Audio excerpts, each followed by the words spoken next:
بسم اللہ الرحمن الرحیم۔ السلام علیکم ورحمۃ اللہ وبرکاتہ۔ آج کی اس ویڈیو میں ہم ایک اہم حدیث پر غور کریں گے جس میں رسول اللہ صلی اللہ علیہ وآلہ وسلم نے ایمان اور اسلام کے درمیان نازک فرق کو واضح فرمایا ہے۔ یہ حدیث ہمیں ہمارے اعمال کی نیت اور دل کی حالت پر توجہ دینے کی تلقین کرتی ہے۔ رسول اللہ صلی اللہ علیہ وآلہ وسلم نے چند لوگوں کو کچھ عطیہ دیا اور ساتھ وہاں موجود تھے۔ وہ کہتے ہیں کہ رسول اللہ صلی اللہ علیہ وآلہ وسلم نے ان میں سے ایک شخص کو کچھ نہ دیا، حالانکہ وہ ان میں مجھے سب سے زیادہ پسند تھا۔ میں نے کہا، حضور آپ نے فلاں کو کچھ نہ دیا، حالانکہ میں اسے مومن گمان کرتا ہوں۔ آپ صلی اللہ علیہ وآلہ وسلم نے فرمایا، مومن یا مسلمان؟ میں تھوڑی دیر چپ رہ کر پھر پہلی بات دہرانے لگا۔ حضور صلی اللہ علیہ وآلہ وسلم نے بھی دوبارہ وہی جواب دیا۔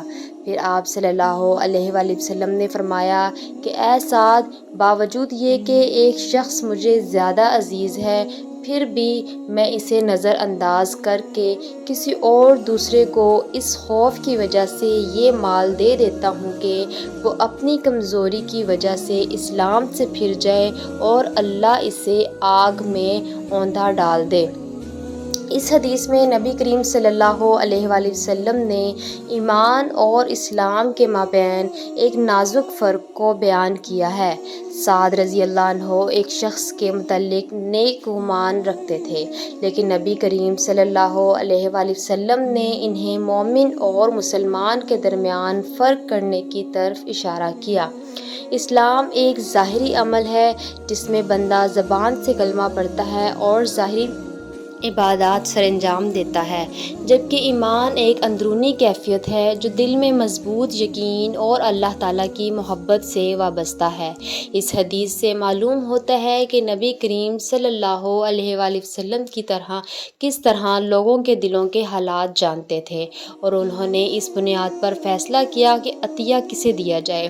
اس حدیث سے یہ بھی ظاہر ہوتا ہے کہ بسا اوقات اللہ کے نزدیک مصلحت کے اعتبار سے بہتر فیصلہ وہ ہوتا ہے جو بظاہر سمجھ نہ آئے۔